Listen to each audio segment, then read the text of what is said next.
Odd even फॉर्मूले से पहले ये लागू हो 13 से 20 तारीख तक, उससे पहले कुछ महत्वपूर्ण सवाल हैं जिनको समझना जरूरी है, या ये कहिए कि कुछ चुनौतियां भी हैं जिनको सामने रखना जरूरी है।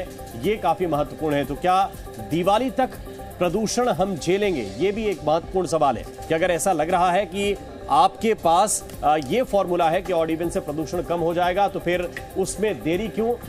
ये भी एक बड़ा सवाल है। दिवाली तक 6 दिन साफ हवा की गारंटी आखिर कौन देगा? ये काफी महत्वपूर्ण सवाल है कि इन 6 दिन के लिए ये कदम क्यों नहीं उठाया जा रहा है। ऑड इवन से पहले ये महत्वपूर्ण सवाल है। राहुल मिश्रा इस वक्त हमारे साथ जुड़े हुए हैं ज्यादा जानकारी के साथ। राहुल, ये फैसला तो लिया गया कि दिवाली के बाद ये ऑड इवन लागू किया जाएगा, लेकिन उससे पहले की स्थिति से निपटने के लिए क्या कदम उठाए गए हैं?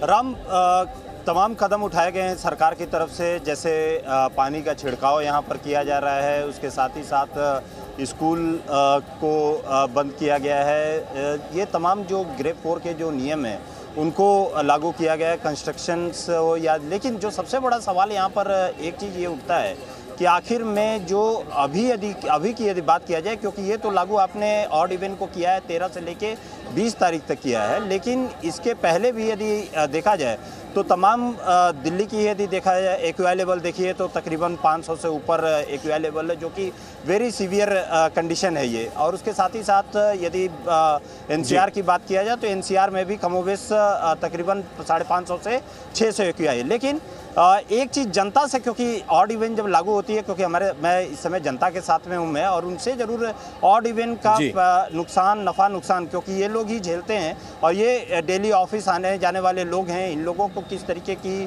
दिक्कत या क्या इससे कहीं फ़ायदा पहुँचता है, ये ज़रा उन लोगों से भी एक बार बात कर लेते हैं। आप दिल्ली के ही रहने वाले हैं? जी बिल्कुल, दिल्ली के ही रहने वाले हैं। ऑड इवन के बारे में आपको पता ही होगा कि 13 से 20 तारीख तक ऑड इवन को लागू किया है, दिल्ली सरकार ने लागू करेगी। क्या लगता है कि इससे कहीं पॉल्यूशन पे रोक हो सकता है? सर, ऑड इवन तो अब आदत सी हो गई है। ये पॉल्यूशन एक ऐसी चीज़ है, कोरोना से भी कई लोग मरे, बीमार हुए, बट बहुत लोग बचे रहे थे। पॉल्यूशन से तो कोई बच ही नहीं पा रहा ना। तो ये ऑड इवन और ये सब जो प्रोपेगेंडाज हैं, इसकी जगह हमें कॉन्क्रीट स्टेप उठाने पड़ेंगे, ताकि वो बच्चा जो आज पैदा हुआ है उसको हम फ्रेश एयर भी नहीं दे पा रहे। और सरकारों को रिस्पॉन्सिबिलिटी लेनी पड़ेगी। क्रेडिट लेने सब आ जाते हैं, ऑड इवन तो करो ही करो, साथ में और भी बड़े स्टेप्स उठाओ। This is a serious national problem. बिल्कुल, यही मैं तो ऑड इवन के फेवर में हूं। यही महत्वपूर्ण है कि सीरियस कदम उठाने पड़ेंगे। ऑड इवन से आखिर कब तक काम चलेगा?